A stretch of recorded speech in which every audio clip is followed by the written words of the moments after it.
लेकिन महाकुंभ से कैसे सनातनी एकजुटता का संदेश भी मुखर होकर पूरे विश्व को दिया जा रहा है, जरा ये भी समझिए। क्योंकि प्रयागराज में महाकुंभ का आज दूसरा दिन है और आज मकर संक्रांति उत्तरायण के दिन श्रद्धालुओं की भारी भीड़ देखी जा रही है। 2.5 करोड़ श्रद्धालु अब तक स्नान ध्यान कर चुके हैं। अमृत स्नान के लिए बड़ी संख्या में लोग पहुंच रहे हैं और सभी अखाड़ों के साधु संतों ने भी स्नान किया है। 7 से 8 अखाड़ों का स्नान अब तक हो चुका है।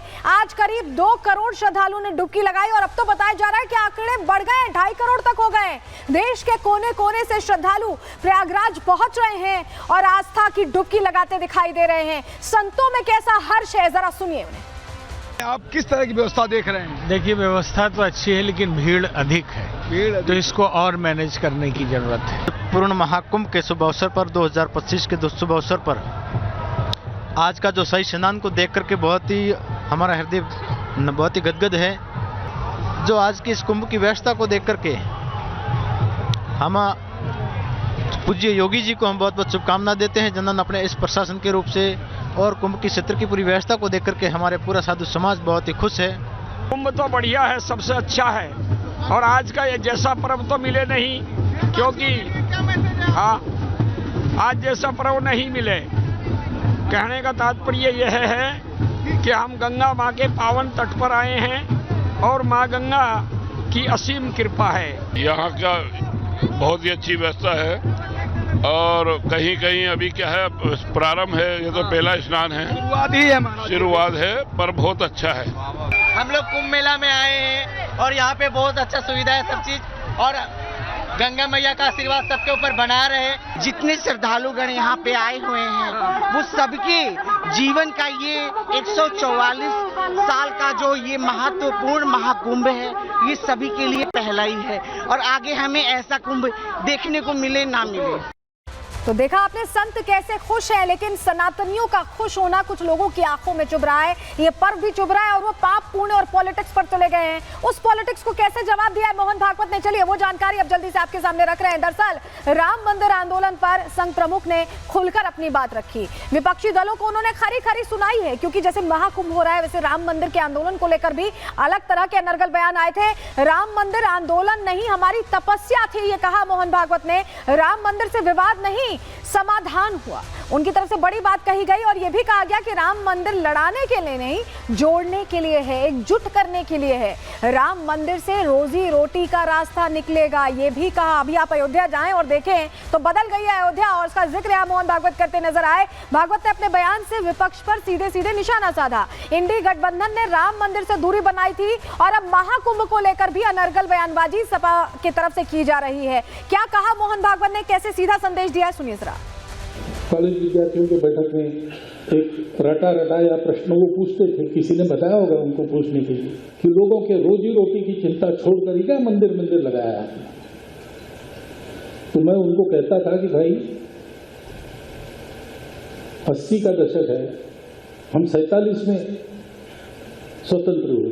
हम पूरा समय लोगों के रोजी रोटी की ही चिंता करते रहे, समाजवाद वगैरह वगैरह सारी बातें करते हैं, गरीबी हटाओ वगैरह सारे नारे देते हैं। कुछ हुआ क्या? भारत की रोजी रोटी का भी रास्ता राम मंदिर के प्रवेश द्वार से जाता है, ये ध्यान रखो। बयान ऐसे मौके पर आया जब लग रहा है कि सनातनी पर्व से विपक्ष को दिक्कत है। क्यों दिक्कत है, चलिए जानकारी जल्दी से आपके सामने रखते हैं। सनातनी आयोजन से विपक्ष की परेशानी बढ़ती दिखाई दे रही, बयानबाजी कम से कम यही जाहिर कर रही है। राम मंदिर पर कई विवादित बयान यहां दिए गए हैं और हिंदू धर्म पर अनर्गल बयानबाजी लगातार चल रही है। राम मंदिर बनाने की तारीख पूछते थे, आपको याद होगा, कहते थे जब कहा जाता था मंदिर वही बताएंगे, तारीख नहीं बताएंगे। राम मंदिर बनने पर प्राण प्रतिष्ठा से कैसे दूरी बनाई, किसी ने कहा निमंत्रण नहीं मिला, किसी ने कहा कि हमें जाना ही नहीं है। राम मंदिर पर हो रहे खर्च पर भी सवाल उठाते रहे। अब अयोध्या कैसे बदली है, वहां की छटा कैसे बदली है, ये उन्हें जाकर देखना चाहिए। मंदिर बनने से क्या रोजगार मिलेगा, ये सवाल तब भी विपक्ष ने राम मंदिर जब बन रहा था, प्राण प्रतिष्ठा की तैयारी हो रही थी, तब भी पूछा था। और महाकुंभ को लेकर भी ऐसे ही बयान दिए जा रहे हैं। ऐसे में सपा अध्यक्ष समेत कई नेता सवाल खड़े कर चुके हैं। हमने खुद आपको प्रहार में कई बयान सुनवाए हैं। अभी जो ताजा बयान है, धर्म से ज्यादा रोटी की जरूरत है, अखिलेश यादव का बयान है और इसी बयान पर जवाब दिया है मोहन भागवत ने। क्या कहा था अखिलेश यादव ने, जरा फिर से आपको सुनवा रहे हैं।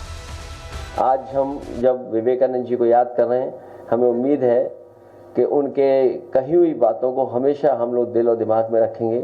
जहां उन्होंने कहा धर्म से ज्यादा हमें रोटी की जरूरत है देश के लोगों को, और जो गरीब हैं उनको धार्मिक बातें समझाना शायद गलत होगा आज के समय में।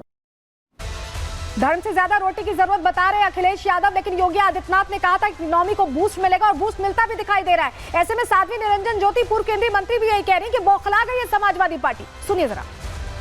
धर्म जरूरी है, रोटी जरूरत है, धर्म की नहीं।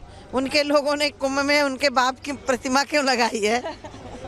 अच्छा, वो ये भी कह रहे हैं कि गंदा है पानी कुंभ का, उनके विधायक उनके समय जो कुंभ हुआ था ना, स्नान करने नहीं आए थे।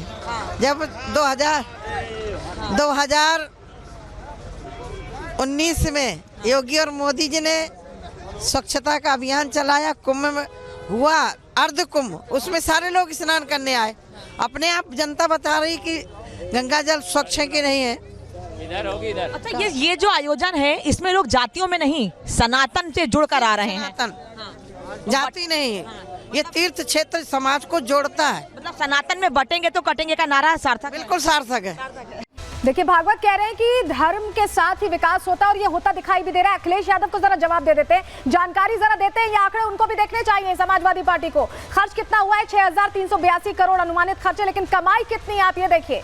कमाई यहाँ आप देख रहे हैं 200,000 करोड़ ये अनुमान है, और इससे ज्यादा भी कमाई हो सकती है। किराने के कम सामान से कितनी 4,000 करोड़ की कमाई हो सकती है। इसके अलावा आपको बताएं, खाद्य तेल से 1,000 करोड़ रुपए की कमाई की बात कही जा रही है। सब्जियां जो यहाँ ली जा रही है 2,000 करोड़ रुपए की कमाई उससे है। इसके अलावा घरेलू सामान 500 करोड़ रुपए का यहाँ पर कहीं ना कहीं राजस्व दे सकता है। दूध और अन्य डेयरी उत्पाद 4,000 करोड़। ये वो आंकड़े हैं जो हम आपको बता रहे हैं कि कैसे ये तब्दील होंगे, और 200,000 करोड़ का जो अनुमानित लाभ है उत्तर प्रदेश को, देश को इससे होगा। अयोध्या में भी अगर आप जाइए तो अभी रोजगार के अवसर बढ़ गए हैं, लोगों की दुकानें खुल गई हैं, और ये सब कुछ हो पाया क्योंकि राम मंदिर निर्माण हुआ। और महाकुंभ से भी ऐसी ही तस्वीरें इकोनॉमी बूस्ट होती यहां दिखाई दे रही है। चलिए, ये तो बात हो गई महाकुंभ की, लेकिन अब आगे बढ़ते हैं, अगली खबर की बात करते हैं। और चलिए अब आपको बताते हैं कि कैसे संभल में लगातार हलचल बनी हुई है। अब जो अतिक्रमण हो रहा है उस पर कैसे कड़ी कार्रवाई हो रही है, वो जानकारी अब आपके सामने रख रहे हैं, क्योंकि प्रशासन यहाँ एक्शन मोड में है। जिस तरह की स्थितियां बनी संभल में, उसके बाद अतिक्रमण का जो भू माफिया एक्टिव थे उन्हें डीएक्टिवेट करने की तैयारी हो रही है। अब बात इसकी करने जा रहे हैं।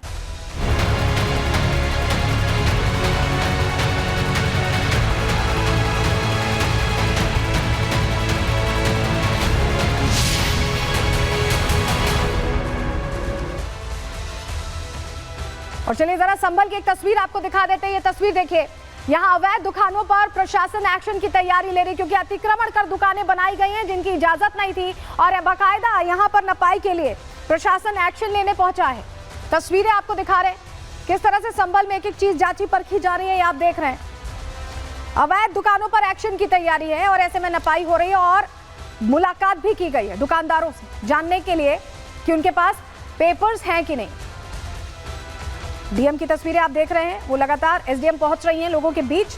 इन दुकानों पर कार्रवाई की तैयारी क्यों हो रही है, अब खबर आपको बता देते हैं। संभल में जिला प्रशासन लगातार एक्शन मोड में दिखाई दे रहा है। संभल कोतवाली के सामने मस्जिद का जो पूरा मामला है उससे जुड़ी ये जानकारी है। मस्जिद के बाहर दरअसल जो दुकानें बनी हुई हैं उन पर कार्रवाई होगी, क्योंकि 12 दुकानों के व्यापारियों से दस्तावेज मांगे गए। हमने आपको तस्वीर भी दिखाई।